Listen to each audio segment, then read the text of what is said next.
I will talk about how can you add or change your photo profile on your Audiomack app. We're going to figure out the solution or know how you can do that in your app. So all you have to do, so you just follow these ways, then it's going to work with you. So you just go above your photo profile, click on it here. So then it's going to take you to this list here. Then all you have to do now, just click on this sign. When you just click on it here, it's going to take you to this list.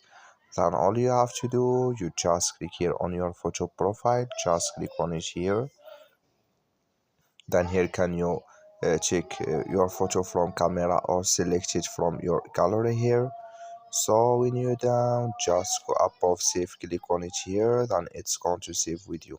So that's all you have to do to add your photo profile. That's all. Thank you for your watching. Don't forget to support us by liking and subscribe.